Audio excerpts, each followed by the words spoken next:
You're good to go, Trev. Okay, so we've got is this the fourth multicultural mailer online business forum?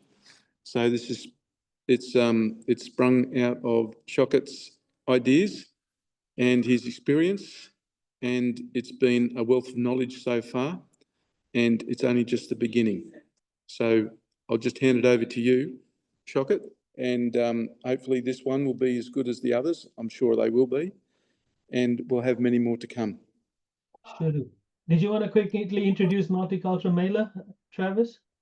Well, Multicultural Mailer is turning out to be quite the business.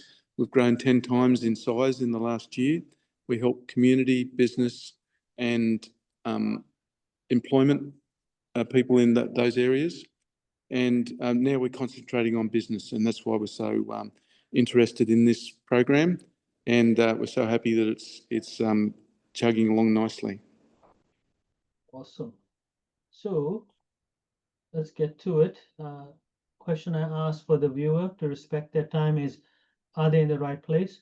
So if it feels like the economy is working against you, when silent suffering has become the norm, uncertainty is the only certainty, we're thinking how to escape the income trap. We might have a high income, but we're still trapped in a job. We want to end the profit squeeze. You could be making 7 figures income with tiny margins.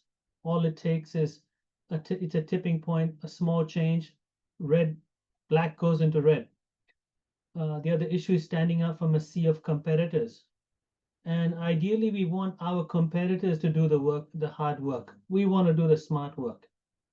So the question we got to ask ourselves is, have we built a business or just a high-stress job?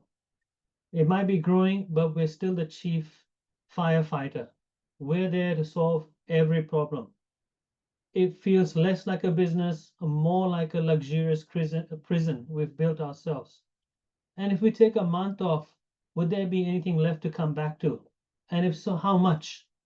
Would it be a shadow, perhaps? A bit about the market. We're great at what we do, but our competitors all sound the same. We talk about great service, great quality, great price. And so when the market can't tell us apart, they ask us for discounts. And we're forced to compete on price just to win the work. And working hard, it feels like working harder just to sell more of the same stuff. And it feels like a race to the bottom. So there has to be a smarter way. And if we look in the mirror, perhaps we see Alex, short for Alexandria or Alexander. Successful on the outside, frustrated on the inside. Respected, successful, industry leader maybe. Privately, hardest working person in the company, yet the last to benefit. Problem is, our systems haven't kept pace with our success. And when I say systems, I don't mean the digital stuff. That is a big point, but it's not always the digital. The goal ultimately is to build a real business that rewards our work with autonomy, not just more responsibility. So this is you. Stick around. So this week's topic is the profit bridges. Don't you love AI? The 3 strategic connectors to unlock our hidden profits with no upfront costs and no financial risk. So a little bit about me. My name is Shokat. You can get it wrong because I do all the time. I'm all about boosting present bank cash flow and future bank equity, just in case life happens. Not everybody wants to sell their business, but things happen which could force us to sell partially or fully because we can no longer run our business. It's better we prepare ourselves, not just by creating income, but equity, than run around like a headless chicken and then selling our business short, much cheaper than it's worth, out of desperation and neediness. Very important, when I run this weekly Wednesday session, I'm not a business guru. I've been learning this stuff for the last 23 years, and I've learned the best way to learn is to teach. So I'm here really talking to me so I can better learn what I've learned. Now, my life has been a scenic journey, case you're wondering, because people ask me where I'm from. I was born in Dubai. I didn't live there long. We migrated to Singapore in the 80s. So I grew up, spent about 10 years there. My dad was raised in Burma. My grandparents, Indian heritage, but they came to Sri Lanka about 5 generations ago to establish business, international traders. Then they expanded to Japan, England, Bangladesh, India, Burma, as I mentioned with my dad, and then finally Dubai. They lived 15 years there, and then I was born. So I started my journey in business through sales. So after I did my 2 degrees in international business and international finance at Griffith, the Gold Coast, I went into real estate sales. I wanted to join the top LG Hooker office, which was Sunnybank Hills in Brisbane. Learn door knocking, cold calling, objection handling, all wearing a tie, shirt, suit pants, business shoes in the heat of the summer, walking all over around Kirby. Then I went back into my finance route. My second degree is in international finance. So I started a finance business, financial advisory, where I learned about one-to-many selling. So one-to-many, not one-to-one like real estate sales. That's direct marketing. And then from there, a lot of people started asking me about the more financial and business side. So I went to consulting, which is where I developed my business acumen and learned to be resourceful. So one thing is being born in a business family. Another thing is actually doing business. Finally, I went into telco. I learned about operations, cross-functional alliances, politics, and then you learn, when I say operations, my initial role was to receive incoming calls, usually billing complaints, and I'd have to convince them I'm in Australia, not in India. Right? And then I had to solve their problem, sell them my products to meet a target, all that with an average handling time of 700 seconds. That was our target. It wasn't enough to make sales, but it was to be done within 700 seconds. Some calls were short, some calls were long, but we learned about operations, in a contact center environment. Then fast forward a long time, and in 2020, I decided to do my Master of Business Administration at UQ.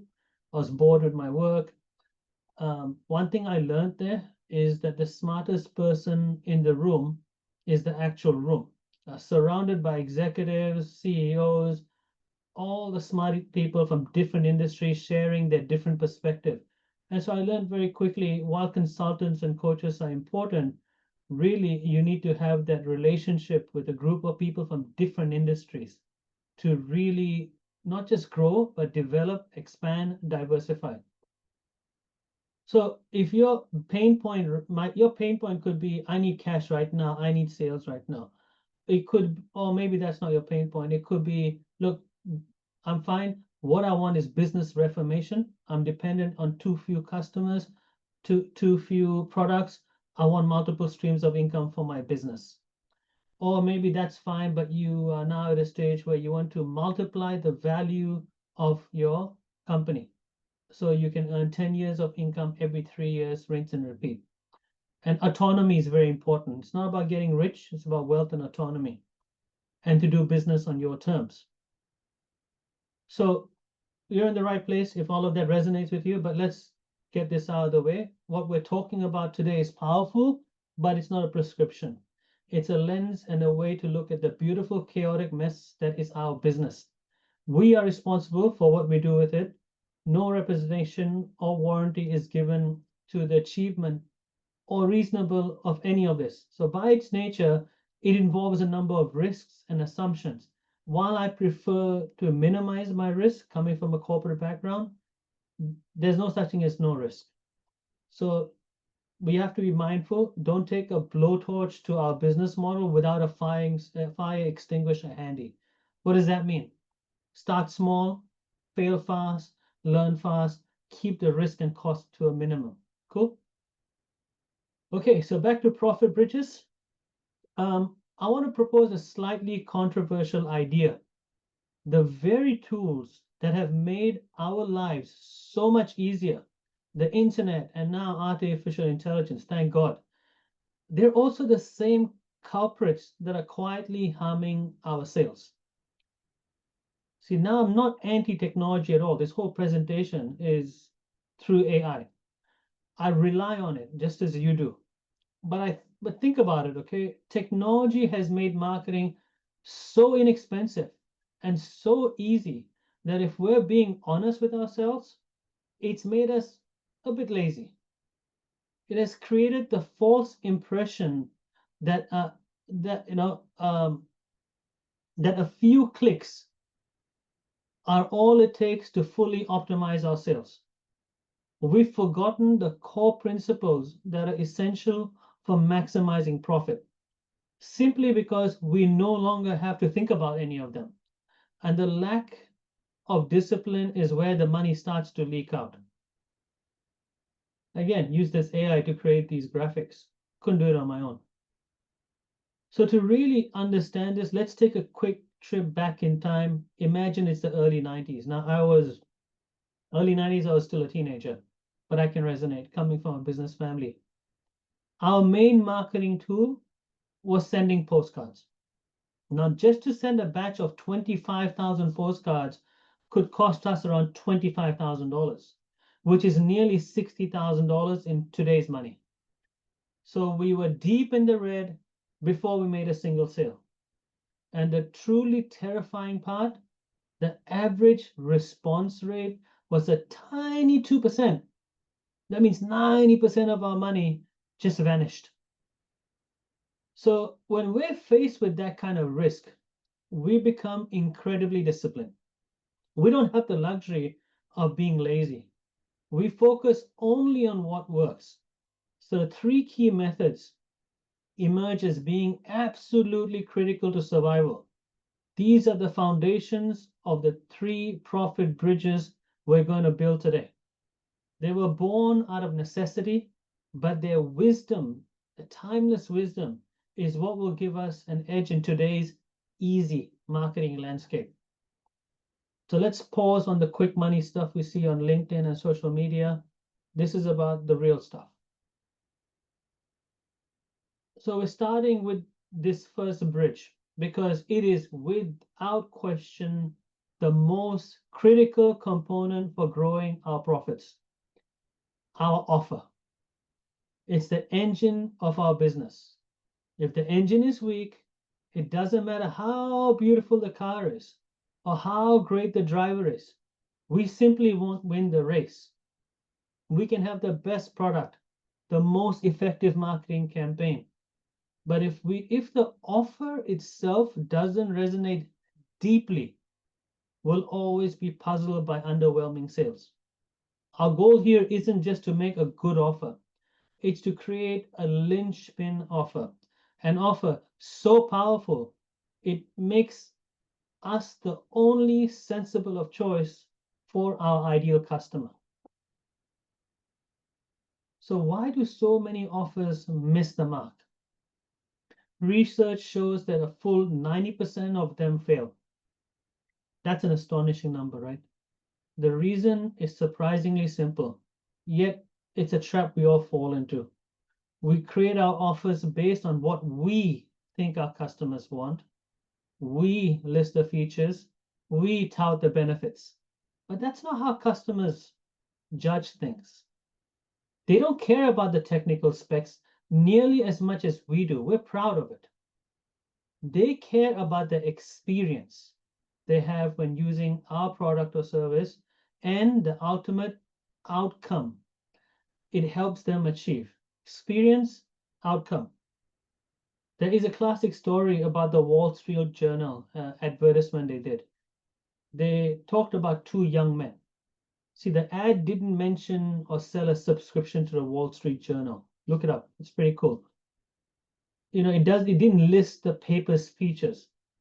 It sold the experience of becoming the company president instead of just a department manager. It sold the outcome. And that's the picture they painted for the two guys. And that's a profound difference. Read a paper, you become a president. Don't read the paper, you become a department manager. Clear outcome, clear link. So how do we fix this? We stop guessing. We stop relying on our own expertise about our market. This is hard. This is our ego. We've been here for 30, 40 years. We know our market. We just need to stop. Just take a break here.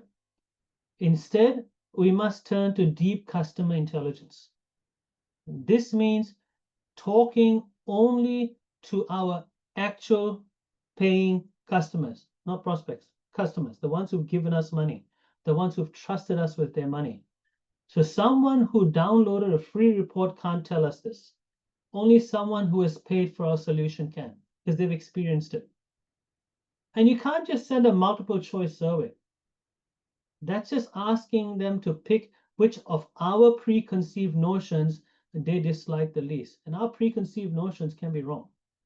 So we have to start with a blank slate and ask these 4 powerful questions. Number 1, what problem made you first consider our product? We're talking to the paid customers. So number 1, what problem made you first consider our product? Number 2, what was your experience with other solutions that fell short? Number 3, what is the exact customer you wanted to get from our product? Sorry, what is the exact outcome you wanted to get from our product? So we keep thinking about customers, we forget about the experience. I'm guilty of this, and that's why I keep using the word we. 4th, what was the ideal experience you wanted as a customer to have while getting that outcome, that we provide? So when you collect these answers, we will see patterns emerge that we could have never recognized before. The path forward becomes obvious. We don't have to read minds. We just ask them to share it. See, our customers will literally hand us the blueprint for an offer that is so perfectly aligned with their true desires that our competition simply cannot match it. So profit bridge number 2. Let me ask you a question. If you knew for certain that one type of sale was 27 times easier to make than any other sale, and as much as 90% more profitable, where would you focus your attention? One type of sale, 27 times easier, 90% more profitable. Where are you going to put your focus? So of course, you'd focus a tremendous amount of effort here. According to research from the Harvard Business Review, this type of sale is available to us every single day. It's a back-end sale, a repeat sale to one of our existing customers. The logic is beautifully simple. First, as soon as a customer buys from us and we deliver on our promise, we have earned a deep level of trust that we can immediately build upon. Second, it costs us nothing. We already have their contact information, no traffic to buy, no hoops to jump through, no complex funnels. Everybody loves funnels, right? It is the purest, most efficient path to profit in our entire business. A fundamental lever for secure, low-risk, profitable growth. So if this is so powerful, why isn't everyone doing it? The mistake is a simple one, but it's deeply ingrained. We think the customer's journey ends when they click the buy now button, or they hand over money, or they use the FPOS machine, whatever, in person, online, it doesn't matter. We work so hard to get that customer. It's so hard in this economy. So we celebrate the new sale, and then we immediately turn all of our attention back to the grueling, expensive work of finding the next new customer. This happens because we fall in love with our own solution. I'm very guilty of this. We think of our product, we think our product is the final destination, unlike the movie. But no single product is ever the complete goal. Think of a person who sells a brilliant brush for dog fur. Is that brush the only thing the customer needs to have a happy, healthy pet? Of course not. They need special food, training treats, a comfortable collar, a good leash. The list is practically endless. Our business, and this is not a business to consumer point, it's also business to business. Our business is no different. Our customer need more from us, and by not having a plan to offer it, we are leaving a shocking amount of low-risk profit on the table. They're buying it anyway. Let me be very clear. They are spending, but the biggest problem for them is to establish new trust, and we can close that gap. So it's like only harvesting the first fruit from a tree and then letting the rest rot on the vine. Doesn't make any sense, but we do it.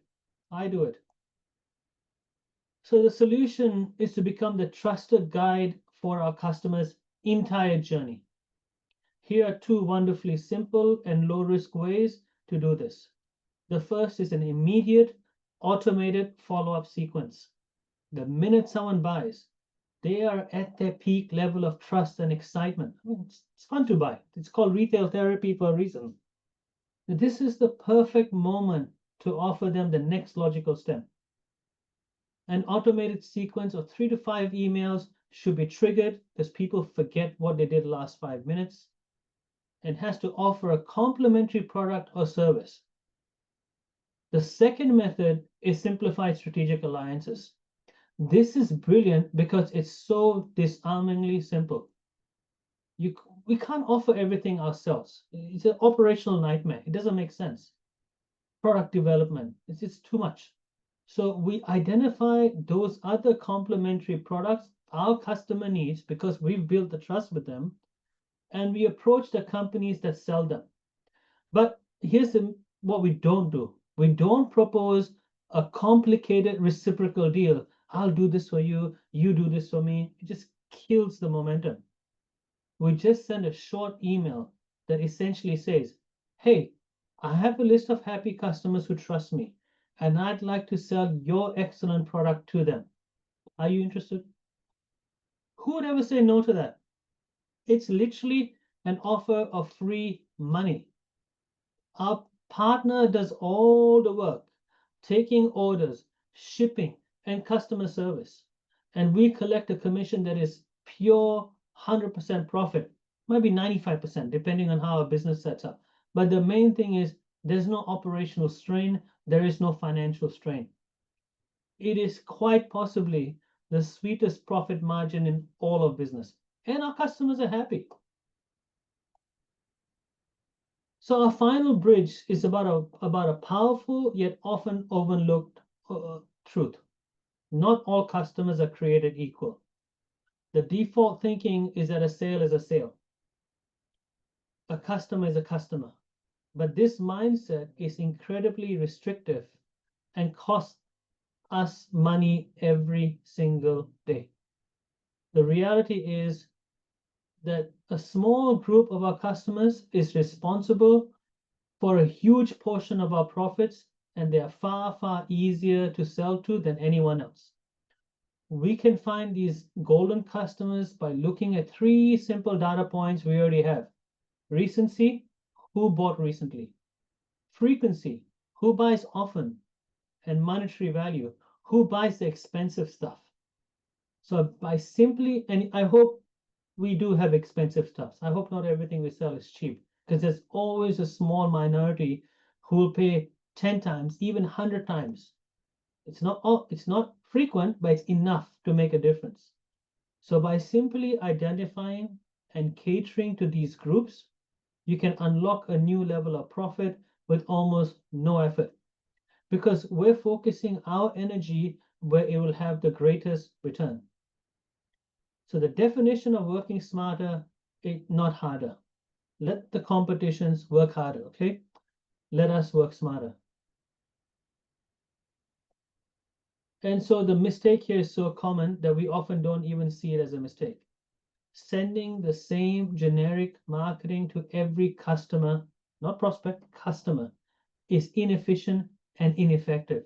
We treat all our customers the same, one monolithic blob. We send out one email blast, one newsletter, one promotional offer to our entire list. We're in fact using a megaphone to shout the same message to everyone, hoping it resonates with someone. A brand new customer, a loyal multi-buyer from 3 years ago, and a high-ticket client all receive the exact same generic monthly newsletter or sales offer. But think about it. Is a customer who just bought from us yesterday in the same mindset as a customer who bought one small thing from us 3 years ago? Of course not. By sending them both the same generic message, we are ignoring the most valuable information we have, their buying history and behavior. We're failing to have a relevant conversation.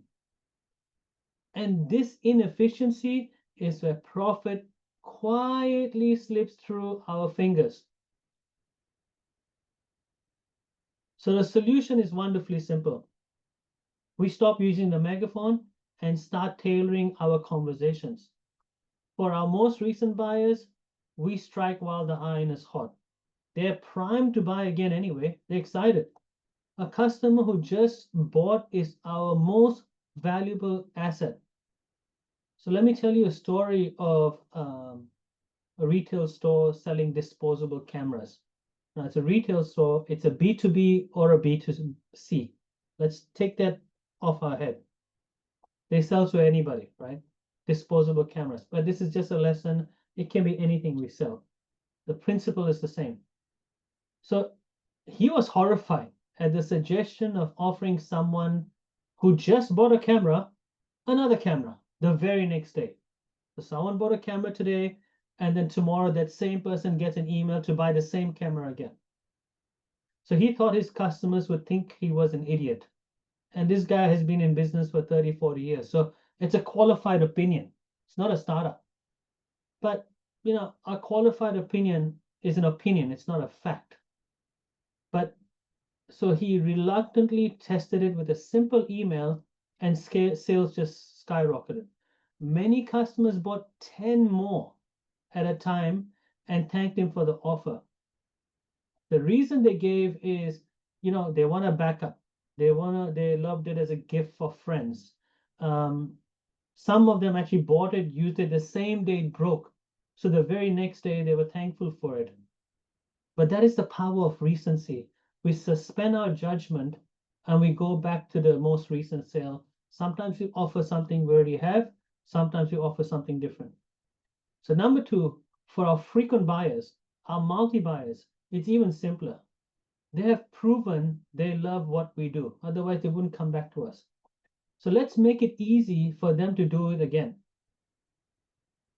Just schedule a special monthly offer for them only. So one client generated $800,000 a year from new sales, but then a staggering 1.2 million a year just from these automated monthly offers to its existing multi-buyers. Big bucks, 2 million. And finally, for our high-ticket buyers, we treat them like the VIPs they are and they deserve. A customer who has bought a high-ticket item is highly likely to buy another. They've got the money. They just need a reason, a compelling reason, emotional reason. We create an exclusive list for them and offer them other premium items. It doesn't take much. A small list of just 100 of these buyers can easily generate 6 figures in profit. This isn't complicated. It's just sensible, prudent, and highly profitable. So we've walked through these 3 profit bridges today: the linchpin offer, mastering the back end, and the customer value ladder. I know it can feel a lot of information. The natural tendency might be to feel overwhelmed and think we have to rebuild our entire business tomorrow. That's not the goal. We absolutely do not have to tackle all 3 bridges at once. The most sensible way to begin is to simply look at the 3 and pick the one that feels easier for us to implement right now. After this, watching this, maybe it's identifying our recent buyers and setting up a single automated email. Maybe it's sending one simple offer to a potential strategic partner. Just pick one. Start there. Don't get it right, just get it going. Or another way to see it, version 1 is better than version none. There's always time to improve. So when we see how quickly and easily it can increase our sales with no risk, that success will give us all the motivation and momentum we need to build the next bridge, and then the one after that, and then the one after that. So as you review the replay or read the summary notes, you may find yourself thinking, I'm grappling with low sales and this needs to change today, within days, within weeks, definitely within a month. Or maybe that's not the issue. Cash flow is fine, payrolls are being made, but there's clearly untapped opportunity. There are multiple streams of income to be made, but we don't know where to look. Third, we want to multiply the valuation of our firm, not to be rich, but to generate wealth and autonomy so we can do business on our terms. We might want to semi-retire or turn our business into an investment fund that generate 10 years of income every 3 years. So if any of these three slightly resonate, feel free to text MBF, Multicultural Business Forum, MBF, to my mobile, or leave a voice message and we can continue the conversation there. I'm going to switch over to Q&A while I stop the recording and the notes. So thank you for your time. Let me just switch this off.